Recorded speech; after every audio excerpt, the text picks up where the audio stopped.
അദ്ദേഹത്തെയും ചോദ്യം ചെയ്തുകൂടെ? ധിക്കാരി! നമ്മുടെ പിതാശ്രീയെ അപമാനിക്കാനാണോ ശ്രമിക്കുന്നത്? ഇനി ഒരു വാക്കുകൂടി ശബ്ദിച്ചാൽ നാം നിന്റെ ശിരസ് നിന്റെ ശരീരത്തിൽ നിന്നും വേർപെടുത്തുന്നതാണ്. അനുജ നിൽക്കൂ. കുമാര, നീ നിന്റെ പരിധികൾ ലംഘിക്കുന്നു. അദ്ദേഹത്തെ വിടൂ.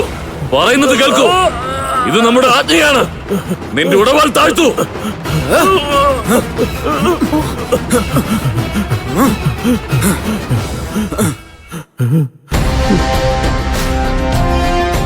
നിന്റെ പുത്രനോട് പറഞ്ഞു കൊടുക്കൂ പ്രതാപൻ.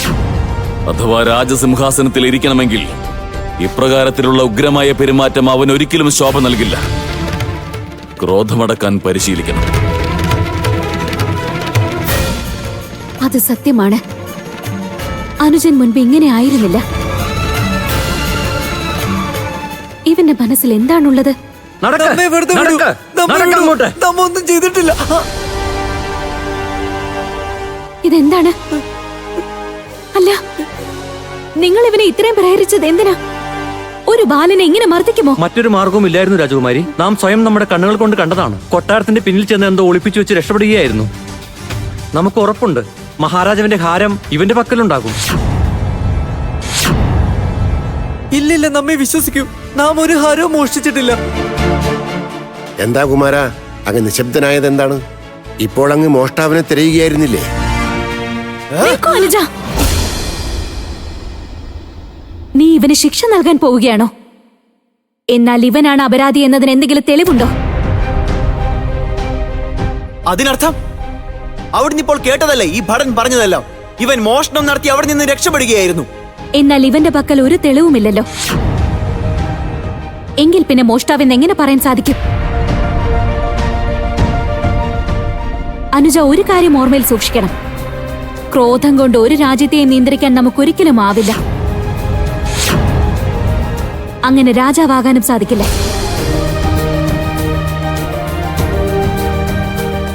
നോക്കൂ മഹാരാജൻ, ഇവൻ പഴങ്ങൾ മോഷ്ടിച്ചു. ഹാരവും ഇവന്റെ പക്കൽ തന്നെ ഉണ്ടാകും. ആ ഹാരം നാം മോഷ്ടിച്ചിട്ടില്ല രാജകുമാരി. നമ്മുടെ വാക്കുകൾ വിശ്വസിച്ചാലും ഭവനത്തിൽ എല്ലാവരും വിശന്നിരിക്കുകയാണ്. നമ്മുടെ ഇളയ സഹോദരി വിശപ്പ് കൊണ്ട് കരയുകയായിരുന്നു. അതുകൊണ്ടാണ് നാം ഫലങ്ങൾ എടുത്തതും.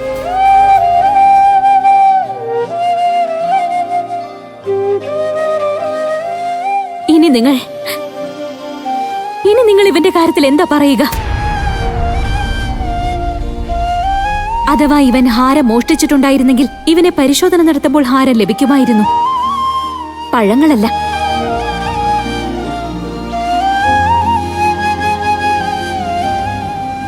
കൊള്ളാം. ഇതിനെയാണ് യഥാർത്ഥ നീതി എന്ന് പറയുന്നത്. ഇത് തന്നെയാണ് സദ്വിചാരം. ഒരു കാര്യം നിങ്ങൾ പറഞ്ഞാലും വിശപ്പടക്കുന്നതിന് വേണ്ടി അഥവാ ആരെങ്കിലും മോഷണം നടത്തിയാൽ അഥവാ ആ കാര്യം ഒരു അപരാധമാണോ? അതോ നിസ്സഹായതയാണോ?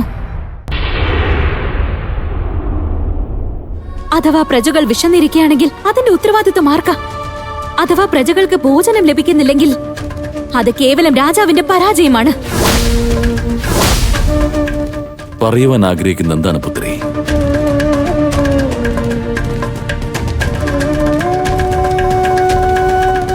ഇതൊരു കർഷകന്റെ പുത്രനാണ്.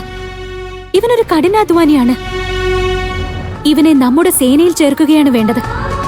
എങ്കിൽ ഇവന് വീണ്ടും മോഷണം നടത്തേണ്ടി വരില്ല.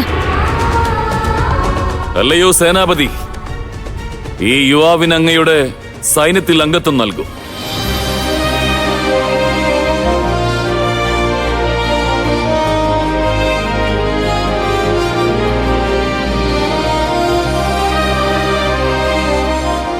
ഇത് നിന്റേതാണ്. നീ തന്നെ വെച്ചോളൂ. നിന്നിൽ നാം ഇപ്പോൾ വിശ്വാസം അർപ്പിച്ചിരിക്കുകയാണ്. ആ വിശ്വാസം നീ നിലനിർത്തുകയാണ് വേണ്ടത്. മനസ്സിലായോ?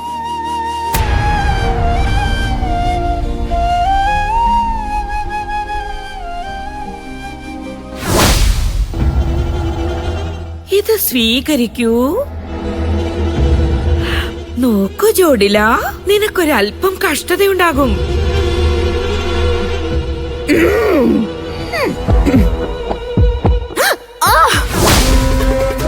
നമ്മുടെ കയ്യിൽ നിന്ന് വിടൂ. നീ കാര്യം മനസ്സിലാക്കുന്നില്ല ജോഡില. നിനക്ക് മുറിവ് പറ്റിയിരിക്കുകയാണ്. അപ്പോഴെന്താ, നമുക്ക് വിശ്രമം ലഭിക്കുന്നുണ്ടെന്നാണോ നീ കരുതുന്നത്? പാടില്ലാന്ന് പറഞ്ഞതാ. പാടില്ലാന്ന് നാം പറഞ്ഞതാ. നീ ഈ ദുർബലമായ ശരീരവുമായി ഏകയായി എവിടെയും പോകാൻ പാടില്ലായിരുന്നു. പക്ഷെ ഇല്ല, നീ നമ്മുടെ വാക്കുകൾ ഒന്നും കേട്ടില്ല. അതുകൊണ്ടാണ് എല്ലാവരും പറയുന്നത് മുതിർന്നവരുടെ വാക്കുകൾ അനുസരിക്കുകയാണ് വേണ്ടത്. അല്ലെങ്കിൽ സംഭവിക്കുന്നത് നല്ലതായിരിക്കില്ല. ശബ്ദിക്കരുത്.